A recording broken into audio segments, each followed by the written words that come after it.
আমার নিজস্ব কোনো বক্তব্য নয়, কোনো পীরের কথা নয়, কোনো বুজুর্গের কথা নয়, দুইজন মুস্তাহিদ ইমামের বক্তব্য দিব এই কিতাব থেকে। যারা ঈদে মিলাদুন নবীর দলিল দিয়েছে, এমন কোন মায়ের সন্তান নাই, এমন কোন বাপের বেটা জন্ম হয় নাই এই দুইজন ব্যক্তির দলিলকে খণ্ডন করতে পারে। বিসমিল্লাহির রহমানির রহিম। মাওলানা উসমান গনি সালেহী ঢাকার ডেমরার দারুন নাজাত মাদ্রাসার একজন শিক্ষক। তাকে আমি ঢাল নেই, তলোয়ার নেই, নিধিরাম সর্দার বলবো নাকি অন্য কিছু বলবো, এটি আমি একটু পরে হয়তোবা ডিসাইড করতে পারবো। কারণ আমি আপনাদের সামনে মাওলানা উসমান গনি সালেহীর একটি বক্তব্য পেশ করব, যেখানে তিনি অত্যন্ত আপত্তিকর ভাষায় কিছু কথা বলেছেন ঈদে মিলাদুন নবী বিষয়ে। এই বক্তব্যটার ক্ষেত্রে আমি আগে একটি প্রশ্ন আপনাদের সামনে পেশ করে রাখি। মাওলানা উসমান গনি সালেহী তিনি কি চরম মিথ্যুক নাকি চরম মূর্খ? এই প্রশ্নটির উত্তর আমরা জানবো আমার আলোচনায়। যদিও আমার এই কথাটি শুনে অনেকের মনে হবে যে ফরাদি সাহেব অত্যন্ত কঠোর ভাষায় কথা বলেছেন, কিন্তু মাওলানা সালেহী সাহেবের এই 2-3 বছরের কিছু বক্তব্য আপনি যদি শোনেন, তাহলে আপনি নিজেই সিদ্ধান্ত নিতে পারবেন যে আসলে এই লোকটা চরম মূর্খ এবং চরম পর্যায়ের একটা উগ্র ব্যক্তি এবং চরম পর্যায়ের একজন মিথ্যুক বটে। তার একটি বক্তব্য আমরা শুরুতে শুনে নিই। ঈদে মিলাদুন নবী প্রমাণ করার জন্য তিনি যে বক্তব্য দিয়েছেন অধ্যত্ততার সাথে এবং চরম পর্যায়ের উগ্রতার সাথে, আমরা সেই বক্তব্যটি আগে শরীফ থেকে 2টা হাদিসের দলিল দিব ঈদে মিলাদুন নবী। আমার নিজস্ব কোনো বক্তব্য নয়, কোনো পীরের কথা নয়, কোনো বুজুর্গের কথা নয়, দুইজন মুস্তাহিদ ইমামের বক্তব্য দিব এই কিতাব থেকে। যারা ঈদে মিলাদুন নবীর দলিল দিয়েছে, এমন কোন মায়ের সন্তান নাই, এমন কোন বাপের বেটা জন্ম হয় নাই এই দুইজন ব্যক্তির দলিলকে খণ্ডন করতে পারে। আমি এখনো চ্যালেঞ্জ দিলাম, যতদিন আছে ততদিন চ্যালেঞ্জ দিয়ে যাচ্ছি। 2টা দলিল আমি দেই নাই, কোন মসজিদের ইমাম দেন নাই। এই দলিল 2টা দিয়েছেন কোন মসজিদের ইমাম নয়, মুজতাহিদ ইমাম, যাদের লক্ষ হাদিস মুখস্থ ছিল। এমন পণ্ডিত বুখারী শরীফের ব্যাখ্যা লিখেছেন ফুতুহুল বারি আলা শারহে সহিহুল বুখারী। এই কিতাবের ব্যাখ্যা লিখেছেন ইমাম ইবনু হাজার আসকালানী, 852 হিজরি আলেম, আজ থেকে 700 বছর আগের লেখা। কি দলিল দিলেন? দলিল দিলেন যে আল্লাহর নবী সাল্লাল্লাহু আলাইহি সাল্লাম, বুখারী শরীফের হাদিস 4801 নম্বর হাদিস, আল্লাহর নবী মদিনা শরীফে গেলেন। কোন জায়গায়? মদিনা শরীফে গিয়ে দেখলেন ইহুদিরা রোজা পালন করতেছে। কি রোজা? জিজ্ঞেস করলেন লিমা তাসুমুনা হাদাল ইয়াউম, এই দিনে কেন রোজা পালন করো? তো ওরা বলল এই দিনে আমরা এজন্য রোজা পালন করি কারণ এই দিনে আল্লাহ তাআলা আমাদের নবী মুসা আলাইহিস সালামকে, ইহুদিদের নবীর নাম কি? মুসা আলাইহিস সালামকে এবং তার কওম অনুসারী যারা, তাদেরকে ফেরাউনের জুলুম থেকে, কথা বলে 90 ফেরাউনরা বিদায় হলো না? ফেরাউনের জুলুম থেকে, ফেরাউনের জুলুম অত্যাচার থেকে আল্লাহ আমাদেরকে এই দিনে মুক্তি দান করেছেন। বলো আচ্ছা, এই দিনে মুক্তি দান করেছিলেন কার কবল থেকে? ফেরাউনের কবল থেকে। এই দিনটাকে স্মরণ করে আমরা কি রাখি বলেন? শুধু তাই নয়, ইয়াত্তাখিজুনা হাদাল ইয়াউম ঈদান, এই দিনটাকে তারা ঈদের দিনও বানাইতো। কি দিন বানাইতো? এবং নিজের পরিবার পরিজনদেরকে, স্ত্রীদেরকে গহনা পরাইতো, অর্নামেন্টস। আল্লাহ নবী বলেন, শোনো, নাহনু আহাক্কু ওয়া আওলা বিমুসা মিনকুম, তোমাদের চেয়ে আমি রাসূলুল্লাহ মুসা নবীর সাথে সম্পর্ক বেশি ভালো, অধিক হকদার। কারণ নবীরা আমরা ভাই ভাই। বলেন নবীরা আমরা কি? মুসা নবী কালিমুল্লাহ, আমি হলাম হাবিবুল্লাহ। আল্লাহ যদি আমারে হায়াতে বাঁচায় রাখে, তাহলে আগামী বছর 9 তারিখ আর 10 তারিখ তোমরা রাখো একদিন। আমি রাসূল যদি বেঁচে থাকি, আমি রোজা রাখবো কয়দিন? আল্লাহ যদি আমার হায়াতে বাঁচায় রাখে। এখন এই হাদিসটা হাফেজ ইমাম ইবনু হাজার আসকালানী রাহমাতুল্লাহ আলাইহি তিনি হাদিস এনে বলেছেন, আল আজবিবাতুল মারদিয়া এই কিতাবের 1117 1118 দুইটা পৃষ্ঠায় আল্লাহু আকবার বলেন, আরো যেন আল্লাহু আকবার। এই পৃষ্ঠায় এনে তিনি প্রমাণ করে দিয়েছেন, আল্লাহু আকবার বলেন, তিনি প্রমাণ করছেন। কি প্রমাণ করছেন? তিনি বলছেন ফায়ুস্তাফাদু মিনহু ফিলুশ শুকরি লিল্লাহি আলা মা মান্না বিহি ফি ইয়াউমিন মুআয়্যানিন মিন ইসদাই নি'মাতিন আও দাফি নিকমাতিন। তিনি বলছেন যদি কোন নির্দিষ্ট দিনে আল্লাহ তাআলা কোন নিয়ামত প্রদান করেন কিংবা মুসিবত উঠিয়ে নেওয়ার মাধ্যমে অনুগ্রহ করেন, তখন সেই বিষয়ে আল্লাহ তাআলার শুকরিয়া জ্ঞাপন করা যাবে এবং প্রতি বছর ঠিক এই দিনে অনুরূপভাবে শুকরিয়া আদায় করা যাবে। আর আল্লাহ তাআলার শুকরিয়া আদায় হয় বিভিন্ন ইবাদতের মাধ্যমে, যেমন সেজদা, রোজা, পবিত্র কোরআনের তেলাওয়াত ইত্যাদি। আর রবিউল আউয়ালের সেই দিনে নবী সাল্লাল্লাহু আলাইহি ওয়াসাল্লামের আগমনের নিয়ামতের চেয়ে উত্তম নিয়ামত আর কি হতে পারে? আল্লাহু আকবার বলেন। যে আল্লাহ তাআলা তোমাদেরকে নিয়ামত দান করেছিলেন। কোন নিয়ামত? যে ফেরাউনের কবল থেকে মুক্তি দিয়েছিলেন, এটা একটা নিয়ামত। তো বলো, তোমরা যদি এই নিয়ামতে প্রতি বছর আমরা আশুরা রোজা রাখি না, অনুষ্ঠান করি না? আল্লামা ইবনু হাজার আসকালানী বলেন, বলো তো নবীর চেয়ে বড় নিয়ামত আর কি হতে পারে? ফেরাউনের কবল থেকে আল্লাহ তোমাদেরকে নিয়ামত দিয়েছেন, আযাব উঠাই নিয়েছেন, এটারে যদি তোমরা স্মরণ করতে পারো তাহলে আমার নবীকে কোটি কোটি বার স্মরণ করা যায়। এটা উনি বুখারী থেকে হাদিস দলিল দিয়েছেন। আল্লাহু আকবার বলেন, আরে আল্লাহু আকবার। উনি আরেকটা হাদিস দলিল দিয়েছেন সহিহ বুখারী থেকে, 5101 নম্বর হাদিস, কিতাবুন নিকাহ। সুবহানাল্লাহ। উনি শুধু বুখারী থেকে দিয়েছেন। ক্বালা উরওয়াতু, হযরত উরওয়া বলেন, সুয়াইবিয়াতু মাওলাতুল আবু লাহাব, আবু লাহাবের দাসী সুয়াইবিয়া, যিনি রাসূলুল্লাহকে দুধ পান করিয়েছিলেন। আল্লাহু আকবার বলেন। সেই আবু লাহাবের দাসী সুয়াইবিয়া, সে বলছে যে আব্বাস ইবনে আব্দুল মুত্তালিব, রাসূলুল্লাহর চাচা যান আব্বাস রাদিয়াল্লাহু আনহু, তিনি স্বপ্নে দেখলেন। কি স্বপ্ন দেখলেন? যে চাচা, কবরের কি খবর? কবরের আমি তো বললেন কাট্টা কাফের আবু লাহাব, তাব্বাত ইয়াদা আবি লাহাবি ওয়া তাব্বা। আপনি তো বলছেন যে কবর কেমন ব্যবহার করছে আপনার সাথে, একটু বলেন তো। বলল বেশাররে হিবাতিন, কবর আমার খবর করে দিয়েছে। কবর আমার দুই দিক থেকে চাপ দিয়ে কবর আমার খবর করে দিয়েছে। ক্বালা লাহু মাযা লাকিতা, তবে একটা খুশির সংবাদ, প্রত্যেক সপ্তাহের সোমবার আমার কবরের আযাব হালকা করা হয়। আরো যারা বলেন, এক আঙ্গুলে দুধ পাই আর এক আঙ্গুলে আমি মধু পাই। এটা আমি খাই, খেয়ে আমার দিলটা একটু ভালো লাগে, আমার কবরের আযাবটা হালকা হয়। আল্লাহু আকবার বলেন।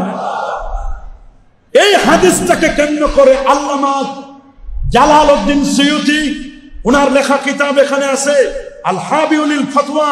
আমি মিশরের সেই বই মেলা থেকে এই বইটা কেনা হয়েছে। এটা লিখছেন আল্লামা সুয়ুতি, যিনি 75 বার নবীরে জাগ্রত অবস্থায় দেখেছেন।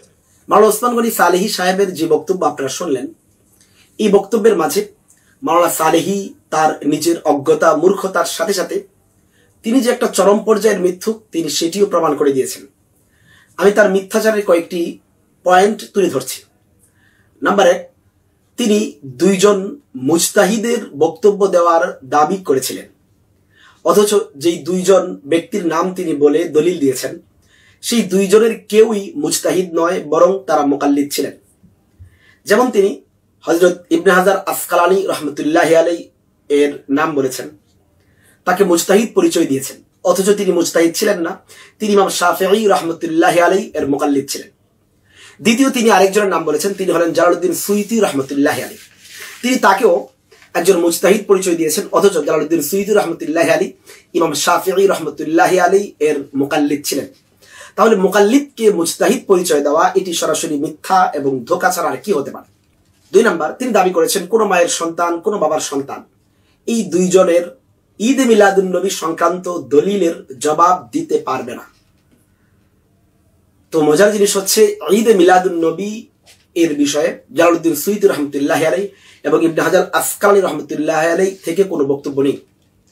ঈদ মিলাদুন নবী যাকে বলে এই বিষয়ে কোনো বক্তব্য নেই, সুতরাং প্রমাণ করার প্রয়োজনই পড়ে না। তো এরকম মিথ্যা একটি দৃঢ়তার সাথে বললেই সেটি প্রতিষ্ঠিত হয়ে যায় না। 3 নম্বর মিথ্যা, সালেহী সাহেব এইভাবে বুখারী শরীফ হাতে নিয়ে নিজে যে বক্তব্যটা দিলেন যে বুখারী শরীফের মধ্যে আসছে লিমা তাসুমুনা হাদাল ইয়াউম, অথচ এমন শব্দ বুখারীতে বর্ণিত হয়নি। বুখারীতে বর্ণিত মদিনার ইহুদিদের আশুরার দিন রোজা রাখতে দেখে নবীজি সাল্লাল্লাহু আলাইহি ওয়াসাল্লাম যে কথাটি বলেছেন সেটি হচ্ছে মা হাদা, বা এটা কি, এটা কেন রাখো, এই টাইপের শব্দ আসছে। লিমা তাসুমুনা হাদাল ইয়াউম এরকম কোনো শব্দ আসেনি। তাহলে সালেহী সাহেব নিজের পক্ষ থেকে আরবি বানিয়ে এটাকে নবীর কথা বলে বুখারীর উদ্ধৃতি দেওয়া, এটি কি কোনোভাবেই আমানতদারিতা, বরং এটি সুস্পষ্ট মিথ্যাচার। নাম্বার 4, সালেহী সাহেব বললেন বুখারীতে বর্ণিত হাদিসের শব্দে আসছে যে ইত্তাখিযুনা হাদাল ইয়াউমা ঈদান, যে অথচ বুখারীতে এরকম কোনো শব্দ হাদিসে উদ্ধৃত হয়নি। বুখারীর রিওয়ায়াতে 2005 নম্বর রিওয়ায়াত যেখানে আশুরার আলোচনা এসেছে সেখানে আসছে কানা ইয়াউমু আশুরা তাউদ্দুহুল ইয়াহুদা ঈদান, এই শব্দ আসছে। সেখানে ইত্তাখিযুনা হাদাল ইয়াউমা ঈদান এই শব্দ তো আসে নাই। তাহলে এভাবে হাদিসের শব্দ পরিবর্তনের অধিকার তাকে কে দিয়েছে? বুখারীতে যে শব্দ নেই সেটিকে বুখারীর বলে চালানো, তাও বুখারী হাতে নিয়ে, এটি সুস্পষ্ট মিথ্যাচার। নাম্বার 5, বুখারীতে নাকি আছে যে নিজের পরিবার পরিজনকে, স্ত্রীদেরকে গহনা পরাইতো এবং অর্নামেন্টস পরাইতো ইহুদিরা, এরকম বিবরণ নাকি বুখারীতে আসছে। তিনি হাতে বুখারী নিয়ে এই কথাগুলো বলেছেন, অথচ এমন কোনো কথাই বুখারীতে বর্ণিত হাদিসে নেই। এটা সম্পূর্ণ সালেহীর বানানো একটি জলজন্ত মিথ্যা কথা। নবীর হাদিসের নামে কিতাব হাতে নিয়ে এমন মিথ্যাচার কোন মুসলমান এর জন্য মানায় না। মিথ্যাচার নাম্বার 6, সালেহী সাহেব বুখারী হাতে নিয়ে বুখারীর হাদিস বলে উদ্ধৃত করলেন যে নবীজি সাল্লাল্লাহু আলাইহি সাল্লাম বললেন যে নাহনু আহাক্কু ওয়া আওলা বিমূসা মিনকুম, অথচ বুখারীতে এমন শব্দ নেই। বুখারীর 2004 নম্বর হাদিস যেটি, সেখানে শব্দ হচ্ছে ফাআনা আহাক্কু বিমূসা মিনকুম। তাহলে যেখানে আনা শব্দকে নাহনু বলে পাল্টে দেওয়া, ওয়া আওলা শব্দ নিজের পক্ষ থেকে জুড়ে দেওয়া, যেটা নবী বলেন নেই, যেটি বুখারীতে নেই, এইভাবে নিজের পক্ষ থেকে শব্দ জুড়ে দেওয়া এবং শব্দ পাল্টে দিয়ে বুখারী হাতে নিয়ে বুখারীর কথা বলে উদ্ধৃত করা, এটি সম্পূর্ণ মিথ্যা এবং ধোঁকা। নাম্বার 7, সালেহীর দাবি অনুপাতে বুখারীর হাদিসে আছে যে আল্লাহ যদি আমারে হায়াতে বাঁচায় রাখে, আগামী বছর 9 তারিখ আর 10 তারিখ তোমরা রাখো একদিন, আমি রসুল যদি বেঁচে থাকি তাহলে রোজা রাখবো কয়দিন? 2 দিন। নবীর নামে বুখারী হাতে নিয়ে এই কথাগুলো সালেহী সাহেব বললেন, অথচ বুখারীতে এটি নেই। সম্পূর্ণভাবে তিনি বুখারীর নামে মিথ্যাচার করেছেন, কারণ বুখারীতে 9 ও 10 2 দিন রোজা রাখার কোনো কথাই নেই। শুধুমাত্র আশুরার দিন রোজা রাখার কথা বুখারীতে বর্ণিত হয়েছে। 9 বা 10 রোজা রাখার কথা অন্যান্য হাদিসের কিতাব যেমন মুসনাদে আহমদ সহ আরো অন্যান্য গ্রন্থে এসেছে, কিন্তু বুখারীতে তো নেই। তো বুখারী হাতে নিয়ে তিনি বুখারীর নামে এমন মিথ্যা কেন বললেন যে হাতে বুখারী, তিনি যেন ওই হাদিসটাই শোনাচ্ছেন? তাহলে এমন বুখারীর নামে মিথ্যা বলা এটি চূড়ান্ত পর্যায়ে, এটি স্পর্ধা ছাড়া আর কিছু না। মিথ্যা নাম্বার 8, ইবনে আসকারী রহমতুল্লাহ আলাইহি নবীর জন্মদিবসকে একটি বড় নিয়ামতের দিন বলেছেন, এতে কারো কোনো আপত্তি নেই, আমাদেরও কোনো আপত্তি নেই। আমরা হ্যাঁ বলি, রাসূল করিম সাল্লাল্লাহু আলাইহি ওয়াসাল্লাম যেদিন জন্ম নিয়েছেন এটি সবচেয়ে বড় নিয়ামত প্রাপ্তির দিন, এতে কোনো সন্দেহ নেই। কিন্তু আপত্তি হচ্ছে ঈদে মিলাদুন নবী নিয়ে। ওই দিন ঈদে মিলাদুন নবী, জশ্নে জুলুস ঈদে মিলাদুন নবী করা, এই নিয়ে হচ্ছে আপত্তি, বা এই দিনটাকে ঈদ বলা নিয়ে আপত্তি। তো এটা নিয়ে হচ্ছে মূল মতভেদ। তো ইবনে হাজার আসকালানী রাহমাতুল্লাহি আলাইহি তো এই বিষয়ে কোনো কথাই বলেন নেই ঈদ বিষয়ক। কিন্তু ঈদে মিলাদুন নবীর প্রমাণ দিতে গিয়ে ইবনে হাজার আসকালানী রাহমাতুল্লাহি আলাইহি এর প্রসঙ্গ টেনে আনা, যেখানে তিনি ঈদে মিলাদুন নবী বিষয়ে কোনো আলোচনা করেননি, এটি সুস্পষ্টভাবে আরেকটি ধোঁকা। জালালউদ্দিন সুয়ুতী রাহমাতুল্লাহি আলাইহি এর আল হাবিলিল ফাতাওয়া যেটি আমাদের কাছে আছে, আল হাবিলিল ফাতাওয়ার 1 নম্বর খণ্ডের 229 নম্বর পৃষ্ঠা ইবনে হাজার আসকালানী রাহমাতুল্লাহি আলাইহিকে প্রশ্ন করা হয়েছিল যে মাউলিদুন নবী সাল্লাল্লাহু আলাইহি ওয়াসাল্লাম সম্পর্কে, নবীর জন্মদিবস সম্পর্কে। তখন তিনি জবাব দিয়েছেন বিমা নাসহু, যার ইবারত হলো এই আসলু আমালিল মাউলিদি বিদআতুন। তিনি পরিষ্কার শব্দে বলেছেন যে এই যে জন্মদিবসের যে কাজকর্ম, যেই উদযাপন পদ্ধতি, এটি সম্পূর্ণ বিদআত। লাম তানকুল আন আহাদিম মিনাস সালাফিস সালিহি মিনাল কুরুনিস সালাসাতি, শ্রেষ্ঠ তিন যুগের সালাফে সালিহিন কারো থেকে এটি বর্ণিত নয়। আল হাবিল ফতোয়ার 229 নম্বর পৃষ্ঠা 1 নম্বর খণ্ড। তো এখানে এই প্রসঙ্গ বাদ দিয়ে যেখানে তিনি এটাকে বেদাত বলেছেন এবং এটি প্রমাণিত নয় বলেছেন, সেই প্রসঙ্গটা না এনে যেখানে তিনি ঈদ মিলাদুন নবীর কোনো কথাই বলেননি, সেটাকে ইবনে হাজার আসকালানির নামে বলা, জালালউদ্দিন সুয়ুতির নামে বলা, এটি পরিষ্কার মিথ্যা এবং ধোঁকা এবং প্রতারণা ছাড়া কি হতে পারে। 9 নম্বর মিথ্যা সালেহী সাহেবের। একদিকে তিনি দাবি করছেন ঈদ করার, অপর দিক থেকে তিনি দলিল দিচ্ছেন রোজা রাখার। তিনি কি জানেন না যে রোজার দিন ঈদ হয় না আর ঈদের দিন রোজা রাখা নিষেধ? তাহলে তারা ঈদ মানবে নাকি রোজা মানবে? রোজা মানলে ঈদ থাকে না, ঈদ হলে রোজা থাকে না। তাহলে নবীর নির্দেশ রোজা রাখা, সেটাকে বাদ দিয়ে তারা ঈদ উদযাপনের কথা বলে, এটি কি দ্বিচারিতা নয়? এবং এটা এক প্রকার মিথ্যা এবং ধোঁকা, যে দাবি করছেন ঈদের আর দলিল দিচ্ছেন রোজা, আবার উম্মতকে বুঝাচ্ছেন যে আমরা ঈদে মিলাদুন নবীর খুব মজবুত দলিল পেশ করতেছি। এটা সম্পূর্ণভাবে ধোঁকা এবং মিথ্যা। 10 নম্বর মিথ্যা, সালেহী সাহেব দাবি করলেন যে সুয়াইবা রাদিয়াল্লাহু তাআলা আনহা তিনি নাকি এই কথাগুলো বলেছেন যেটি স্বপ্ন বিষয়ক, আবু লাহাবের স্বপ্ন বিষয়ক, অথচ সুয়াইবা রাদিয়াল্লাহু তাআলা আনহা এমন কোন কথা বলেছেন মর্মে বুখারীতে আসেনি। তাহলে বুখারীর নামে এটা উদ্ধৃত করা সম্পূর্ণভাবে মিথ্যা। তিনি হাতে বুখারী নিয়ে এমন মিথ্যা বলেছেন। 11 নম্বর মিথ্যা সালেহী সাহেবের, তিনি দাবি করেছেন যে বুখারীতে নাকি আসছে আব্বাস রাদিয়াল্লাহু তাআলা আনহু স্বপ্নে দেখেছেন আবু লাহাবকে। এরপরে তিনি প্রশ্ন করেছেন, অথচ আব্বাস রাদিয়াল্লাহু আনহু স্বপ্ন দেখেছেন এমন কোন কথা বুখারীতে আসেনি, বরং বুখারীতে আসছে আবু লাহাবের কোন একটা আত্মীয় স্বপ্ন দেখেছে। সুতরাং যেখানে আব্বাস রাদিয়াল্লাহু আনহু এর কথা স্পেসিফিক ভাবে নির্ধারিত ভাবে আসে নাই, বরং আবু লাহাবের কোন আত্মীয়র কথা আসছে, সেখানে আব্বাস রাদিয়াল্লাহু আনহু এর কথা উল্লেখ করা বুখারীর নামে এটি সম্পূর্ণ মিথ্যা এবং ধোঁকা। 12 নম্বর মিথ্যা, সালেহী সাহেব বুখারীর উদ্ধৃতিতে আবু লাহাবের কথা বলে উল্লেখ করলেন যে আবু লাহাব বলল, প্রত্যেক সপ্তাহের সোমবার আমার কবরের আযাব হালকা করা হয়, এক আঙ্গুলে আমি দুধ পাই, আরেক আঙ্গুলে আমি মধু পাই, এটা আমি খাই, খেয়ে আমার দেলটা একটু ভালো লাগে, আমার কবরের আযাবটা হালকা হয়। প্রতি সোমবারে আযাব হালকা হওয়া, আঙ্গুল দিয়ে দুধ ও মধু আসার কোনো কথাই বুখারীতে বর্ণিত হয়নি। সালেহী সাহেবের 12টি মিথ্যা এবং ধোঁকা আমি আপনাদের সামনে পেশ করলাম। যে কথাগুলো ইমাম বুখারী রাহমাতুল্লাহ আলাইহি তার সহিহুল বুখারীতে আনেননি, এরকম কথাগুলো বুখারীর নামে, বুখারীর হাদিসের নামে, বুখারীর হাতে নিয়ে তিনি মিথ্যা কথা বলেছেন। এবং ইবনে হাজার আসকালানী এবং ইমাম জালালউদ্দিন সুয়ুতী রাহমাতুল্লাহ আলাইহি যে কথাগুলো বলেননি, তাদের নামেও তিনি ঈদ মিলাদুন নবীর এই বিদআত প্রমাণের জন্য তিনি চালিয়ে দিলেন, অথচ এটি সম্পূর্ণ মিথ্যা এবং ধোঁকা। এবার কয়েকটি মূর্খতা দেখাই সালেহী সাহেবের। তিনি এত বড় ডক্টর নাকি, একটা মাদ্রাসার শিক্ষক নাম করা। ইবনে হাজার আসকালানী রাহমাতুল্লাহ আলাইহি তিনি যে ব্যাখ্যা গ্রন্থটি লিখেছেন বুখারী শরীফের, সেটার নাম তিনি বলেছেন ফাতহুল বারি আলা শরহি সহিহুল বুখারী, অথচ এর নাম হলো ফাতহুল বারি বিশরহি সহিহুল বুখারী। তিনি দাবি করেছেন 852 হিজরির আলেম হলেন ইবনে হাজার আসকালানী, অথচ 852 হিজরিতে ইবনে হাজার আসকালানী মারা গেছেন।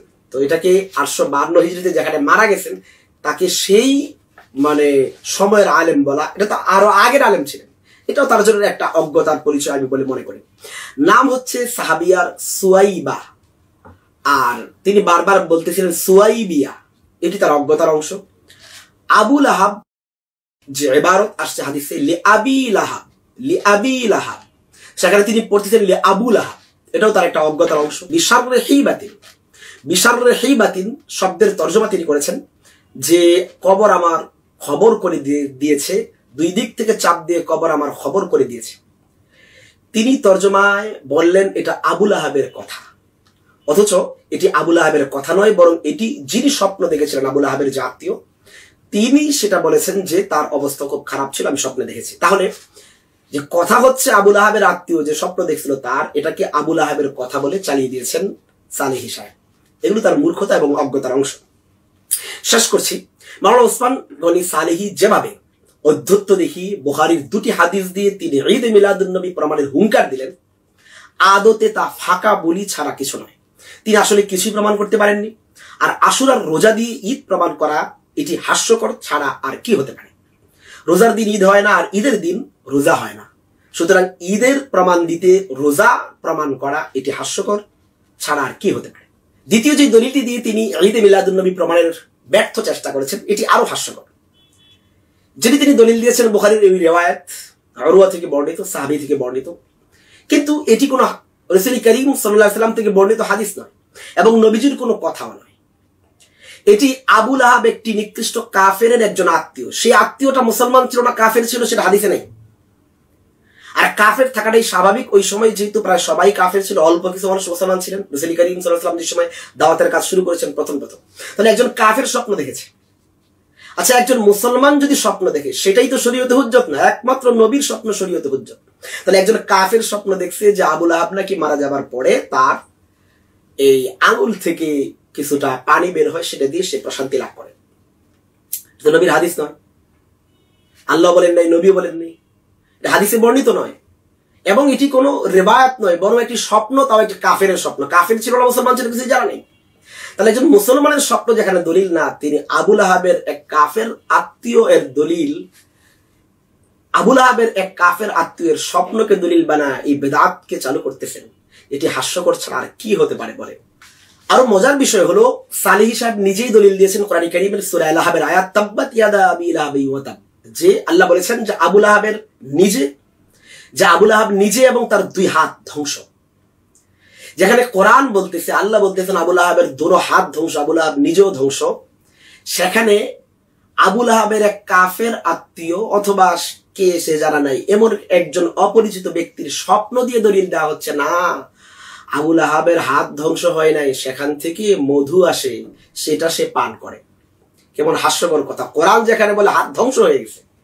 সুতরাং বোঝা গেল যে এগুলো হাস্যকর দলিল। ঈদে মিলাদুন নবী, জশ্নে জুলুসে যেটা পালন করা হয়, এটি নবীজি করেন নাই, সাহাবীরা করেন নাই, তাবেঈনরা করেন নাই, কোনো ফুকাহায়ে কেরাম করেন নাই, কোনো আইম্মায়ে মুজতাহিদিন করেন নাই, কোনো বুজুর্গানে দ্বীন যারা আউলিয়ায়ে কেরাম ছিলেন, চারজন প্রসিদ্ধ যারা চার তরিকার পীর মাশায়েখ ছিলেন, আব্দুল কাদের জিলানী রহমতুল্লাহ আলাইহি, মঈনুদ্দিন চিশতি রহমতুল্লাহ আলাইহি, এরপরে যারা ছিলেন এই আবু ইয়াজিদ আল বিস্তামি রহমতুল্লাহ আলাইহি, বাহাউদ্দিন নকশবন্দি রহমতুল্লাহ আলাইহি, তারপরে সাহারওয়ার্দী রহমতুল্লাহ আলাইহি, কোন আল্লাহর ওলিরা এগুলো করেন না। এটা সম্পূর্ণ বেদাত, নাজায়েজ এবং হারাম কাজ।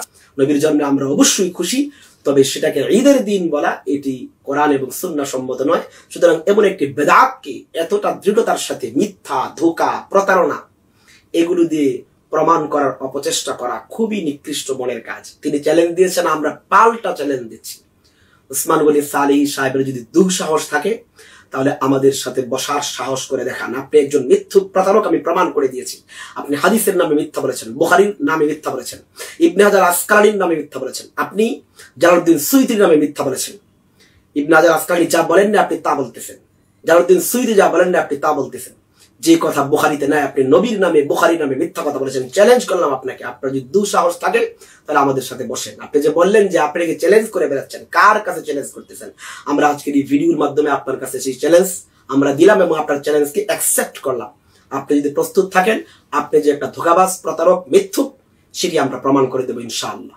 আল্লাহ তাআলা আমাদের সমস্ত বেদাত এবং শিরিক থেকে আমাদের ঈমান এবং আমালকে হেফাজত